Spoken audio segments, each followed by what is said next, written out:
Dans ce journal, nous irons à Marrakech au Maroc, toujours dans le cadre de la 41e Assemblée Générale de la Fédération de Sociétés d'Assurance de Droit National africaine, FANAF.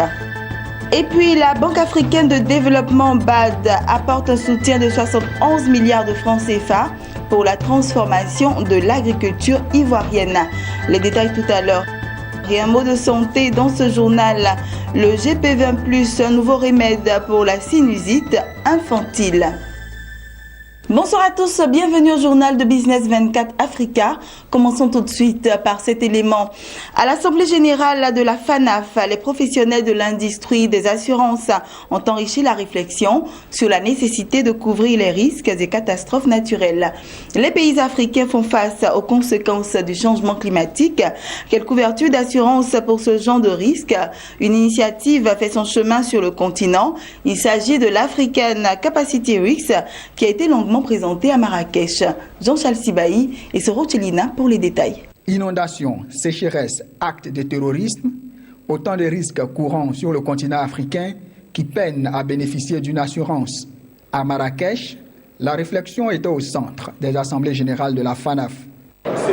Notre continent subit de temps en temps, dans certains de ces pays, d'une crise liée à la sécheresse, aux inondations et quelquefois aux cyclones, particulièrement dans la zone d'Afrique australe et certaines de nos îles de l'est du continent. Et nous avons constaté depuis un certain nombre d'années l'augmentation de la fréquence de ces catastrophes à cause de la détérioration du climat, vous le savez bien. Et le réchauffement climatique apporte plus de sécheresse et quelquefois même des inondations subites et brusques que nous avons constatées. La saison se déplace et globalement, on estime aujourd'hui que les 2/3 des risques catastrophiques pour nos pays, ce sont des risques d'origine climatique.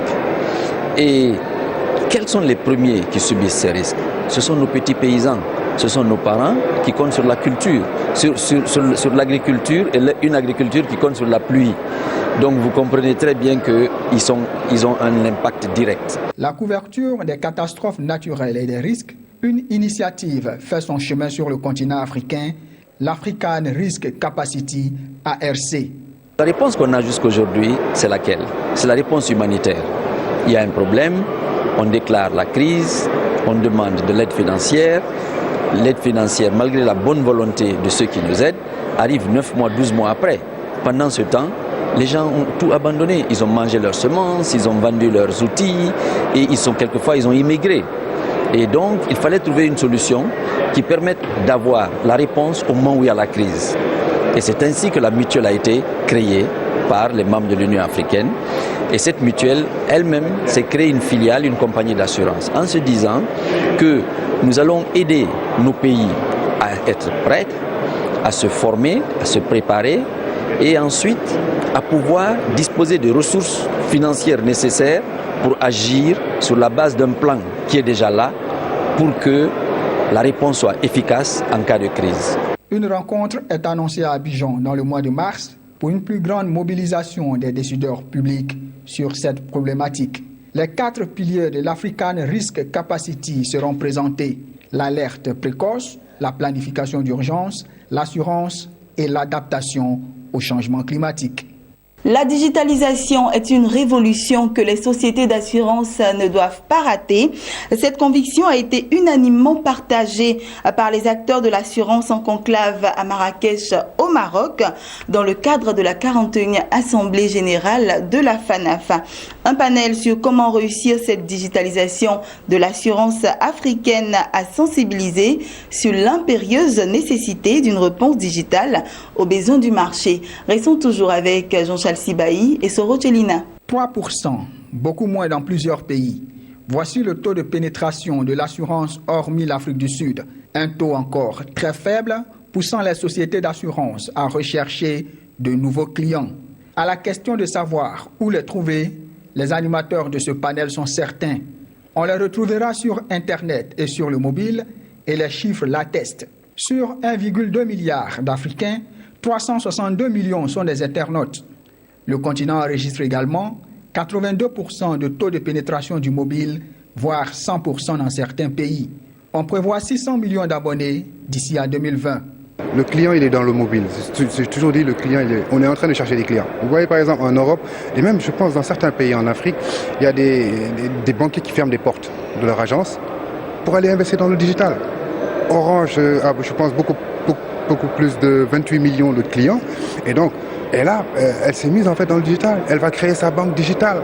Donc nous, il ne faut pas qu'on crée des agences. Il faudrait qu'on voit cette transformation comme une opportunité pour l'Afrique, d'autant plus qu'elle tire nos économies. J'ai donné l'exemple de Wari, je le cite. C'est vraiment une fierté, une petite société qui est arrivée à absorber le deuxième opérateur téléphonique du Sénégal. C'est très important. Donc le client, il est avec nous. Il ne faut pas qu'on aille chercher loin. Il est là et on peut interagir avec lui de manière instantanée. Et le client est très exigeant. Il veut une information simple, accessible et instantanée. Vous le voyez bien, aujourd'hui, payer par exemple sa prime et le faire comme on le fait par le passé, le remettre à un commercial qui se retrouve dans le nord du pays pour venir jusqu'au siège de la société dans le sud, c'est difficile. Donc il faut passer ce cap-là des difficultés pour simplifier la relation avec le client. Donc aujourd'hui, avec le mobile, par exemple, faire un paiement de sa prime d'assurance, c'est des exemples très simples, mais c'est des exemples du quotidien avec une utilisation poussée de la technologie que nous allons donc mettre en œuvre la digitalisation et simplifier donc la relation avec la clientèle. Les compagnies d'assurance, oui, mais tout le monde financier, qu'il s'agisse des banquiers, des asset managers que nous sommes, nous n'avons pas le choix aujourd'hui et nous sommes obligés de travailler ensemble pour favoriser l'accès des produits financiers au plus grand nombre. Et cela permettra sans doute de mobiliser davantage d'épargne intérieure qui sera favorable notamment au financement des investissements productifs de l'économie et aussi à financer les grands projets et permettra aussi à nos différents pays de réduire la masse de la dette extérieure. Pour le Zimbabwéen Tavaziza Madzenga de la compagnie suisse Re, le potentiel de l'assurance digitale va permettre de réduire le gap d'assurés. Aux acteurs du monde des assurances, Emmanuel Brûlé de la société Sam Finance a rappelé la nécessité d'une stratégie en s'entourant de compétences. Quant au Sénégalais Souleye Diouf, consultant spécialisé en NTIC, il fera des recommandations liées à la mise en œuvre d'instruments technologiques. Le plus dur, c'est de faire participer le top management. Parce que quand il n'y a pas un engagement du top management, vous ne pouvez rien faire. Vous avez beau faire de la publicité dans les journaux, dans les médias, parler de digital. Parce que la digitalisation, c'est pas seulement prendre en photo votre compagnie et la numériser. C'est pas ça. C'est tout un processus qui change. Donc il faudrait vraiment que le top manager s'implique, innove dans ce sens et porte le changement au sein en fait, de ses collaborateurs, sensibilisés. Je veux que tous les assureurs s'y mettent. Et si on s'y met tous, la réglementation sera obligée de suivre, de nous aider, d'encadrer en fait cette transformation digitale. Il est bon de rappeler que des textes réglementaires adaptés à la digitalisation de l'assurance africaine doivent être mis en place si l'on veut accroître le nombre d'assurés grâce au TIC. Voilà, quittons à présent Marrakech pour la Côte d'Ivoire. Il s'est tenu à l'auditorium de la primature au Plateau une cérémonie de signature de convention entre la Banque africaine de développement BAD et le gouvernement ivoirien. Un apport de 71 milliards de francs CFA de la BAD a été octroyé à la Côte d'Ivoire dans le cadre du financement de 2 projets, notamment le projet de pôle agro-industriel dans la région du Bélier et le projet de développement des chaînes de valeur dans la région de l'Indénié-Duablin. Max Soubi et Marusséry. Après avoir accordé un prêt pour le financement du 4e pont d'Abidjan, cette fois, c'est le secteur agricole ivoirien que la Banque africaine de développement souhaite redynamiser à travers un financement de plus de 71 milliards de francs CFA. L'accord est lié au projet de pôle agro-industriel. Cette signature de convention entre le ministre de l'Économie et des Finances, Adama Koné, représentant l'État ivoirien, et le directeur général pour la région ouest de la Banque africaine de développement, Janvier Lidse, s'est déroulée en présence du Premier ministre Amadou Coulibaly. Selon Janvier Lidse, ce financement permettra de mettre en place le socle d'un pôle agro-industriel pour transformer et moderniser l'agriculture dans la région grâce à la restauration et au développement du capital productif.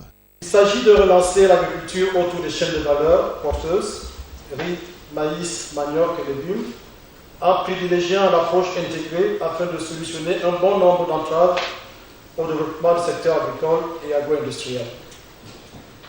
Le projet permettra de doter la région du Bélier d'infrastructures clés pour le développement des activités agricoles et agro-industrielles, notamment les aménagements hydro-agricoles, les pistes rurales, les ouvrages d'exploitage, tout en assurant de meilleures conditions de vie aux populations concernées en énergie, eau potable, cantine scolaire, structures sanitaires. Il apportera un appui décisif à l'ensemble des acteurs pour mieux structurer les organisations de producteurs tout en renforçant leurs capacités techniques et managériales. Il appuiera également la mécanisation tout en développant l'emploi et l'installation des jeunes diplômés, la promotion de l'industrie agroalimentaire, l'amélioration de l'accès au financement agricole et une meilleure contribution à la nutrition.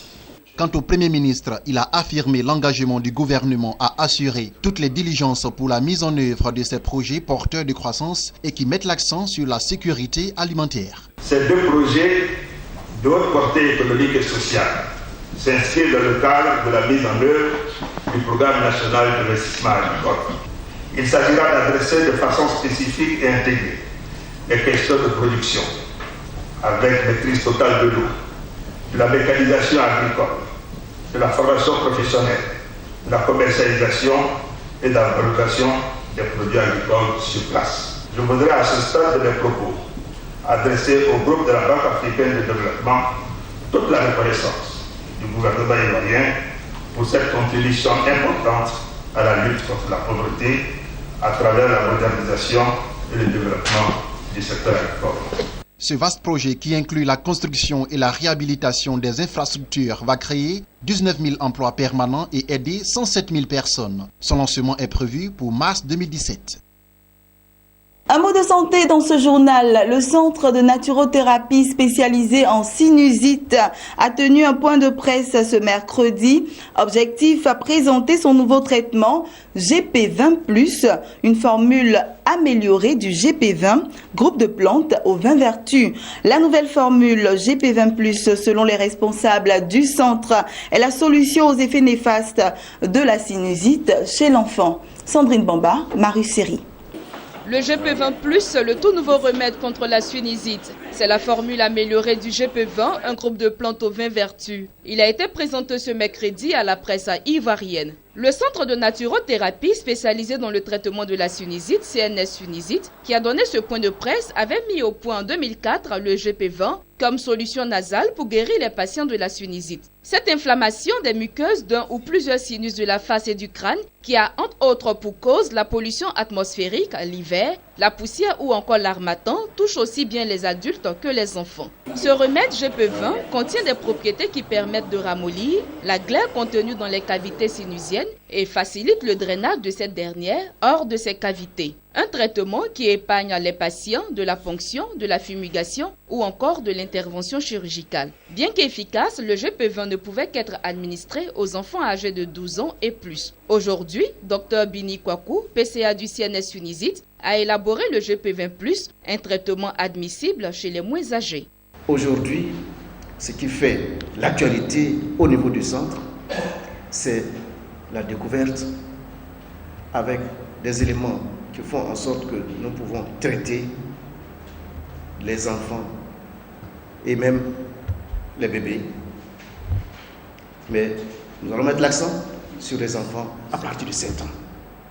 Et donc, le GP20+ vient soulager les parents des enfants âgés de 7 ans et plus.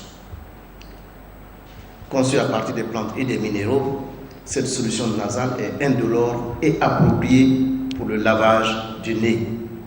Il a un effet acceptable pour les enfants. Le GP20+, vient chasser les éléments microbiens, source d'infection rhinopharyngée chronique pour permettre une respiration normale et dégager complètement l'enfant des mucosités gênantes grâce à un autre système, le bouche-bébé, qui est un système de mouchage qui fonctionne par aspiration.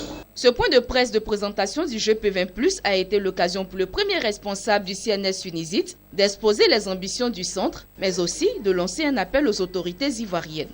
Le groupe, le CNS Unizit, a pensé dans un premier temps qu'il faut, ne serait-ce qu'au niveau des 31 régions de Côte d'Ivoire, créer des représentations. Il y a lieu pour l'État ivoirien de déclarer ce centre, pensons-nous, comme une institution d'utilité publique et l'appuyer matériellement et financièrement pour la création des agences dans les chefs-lieux de région de Côte d'Ivoire et dans la sous-région par une exonération fiscale. Le centre de naturothérapie spécialisé dans le traitement de la sinusite, CNS Unizit, il convient de le souligner, s'appuie sur la collaboration de la médecine moderne et de la médecine traditionnelle. Plus de 100 000 patients en 10 ans, dont 10 000 venus de l'extérieur de la Côte d'Ivoire, ont été traités par ce centre. Et je vous emmène à présent au Nigeria, mais cette fois-ci en bref et en images. L'ancien gouverneur adjoint de la Banque centrale du Nigeria a relevé que 20% des liquidités en circulation au Nigeria sont de la fausse monnaie. Le phénomène porte gravement atteinte à l'économie nigériane, a-t-il ajouté. Il a aussi souligné que les fausses liquidités en circulation ne sont pas prises en compte par les politiques monétaires du pays et leur fort taux d'intérêt pourrait prolonger la récession. Voilà, c'est ici que nous terminons ce journal. Je vous donne rendez-vous pour un prochain journal demain 21h.